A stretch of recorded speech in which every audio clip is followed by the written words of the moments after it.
All right, I'm here with Cox head football coach Bill Stachelski after his team's 10-0 shutout of the Bayside Marlins. They moved to 5-0 overall. And coach, your defensive coordinator Jimmy Denard told me, hey, that was an ugly football game, but you'll take an ugly win over a pretty loss any day of the week, won't you? Oh yeah, we were trying to establish an identity early on in the season. We thought we'd be out throwing the ball half the time and running it the other half. We really realized quickly that we needed to keep the ball on the ground and just play good defense. And that's what we're going with. That's our identity. We're going to run the football. We're going to try and play great defense and make it a field goal game because we got some great kickers. And 10-0 is obviously indicative of that. Which is different from the past few years where you've had some explosive offenses with Cole Johnson airing it out for you guys. Did you sense at halftime, nothing, it might be the first team that scores will be the only score and you win? I mean, did you sense that? Well, that's what I told them at halftime because we had just blown a field goal opportunity. We got down there on a busted coverage. We threw a nice long pass, stepped out of bounds, had the ball easily in field goal range, and we had some time on the clock and one timeout. We wanted to take one shot, and our quarterback made a bad decision, lost that opportunity. But basically, that's what I said. I said, let's get one field goal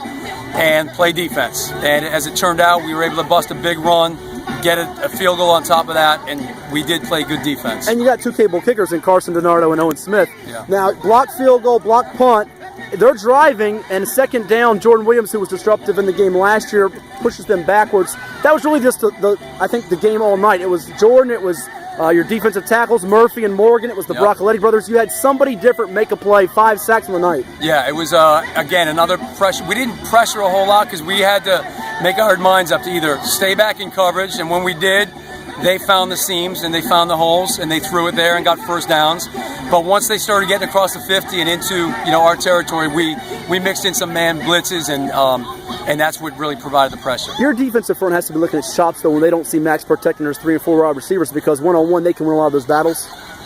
Yeah, but we don't have the athletes that Bayside has, so we have to line up properly. We have to make sure we're not getting rubbed, and they've done a good job. We had some blown coverages. They just missed a couple long passes. There were a couple guys running alone down the sideline, both in the first and the second half, and we're just thankful that didn't happen. It could have been a totally different game and a different score. A few more for you now. You get the touchdown on a 75-yard burst from your sophomore, Leno Lester. Ironically, Jordan Williams told me he was on the sideline for that play, your center, but you guys just found something there. What did you have on that play that allowed you to get that big play? We had, they've been playing some odd and some even, so we practiced a lot this week against the odd front, but we didn't see any of it. So we kind of have a pecking order of what we're looking for, from inside option plays to edge option plays. That happened to be an edge option play, and the quarterback made the right read, and we got a good block on the outside, and he found a seam and just hit it. And I was surprised because it looked like 17 was going to catch him, but Leno outran him, and we got the one score that we really needed.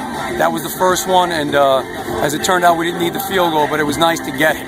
Well, you used 3 different quarterbacks tonight. A.J. Smith, who's been your main guy, Tavion Robinson, the sophomore, and correct me on the last guy. I'm drawing a blank. Zach Zivna, who I think, other than the one interception, you guys didn't make a lot of mistakes. You managed the game well, despite not having a bunch of long plays or big gainers. Yeah, it was a little hectic because we had guys getting banged up. Tavion, our second-string quarterback, started the second half, but I don't even know what his injury is.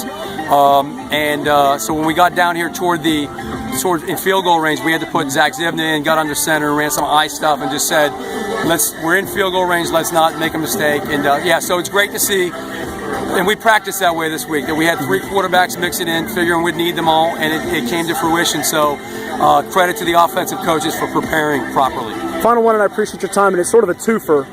You probably like getting a physical battle like this from Bayside, who played great defense all night long. You probably don't like the fact that turn around play another aggressive, physical defense in Salem next week, a team that's haunted you guys. What do you have to do on a quick turnaround to beat that team? We have to play mistake-free football, and every time we've been in close battles with them. Last year got away from us a little bit, but the prior 2 years, one was an overtime game, one was a last-minute field goal by them.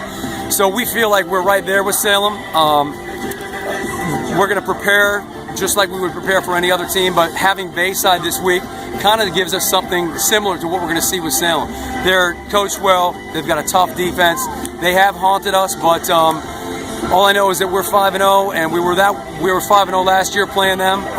This could be a critical and pivotal point, not only for our year, but for the program. I don't know if we've ever been 6-0, but we're ready to beat Salem, and we're going to prepare like we're going to win. And if we can limit the mistakes and not turn the ball over, which we have done in the past against them, I think our defense can hang, and I think our offense will find a way to get it done.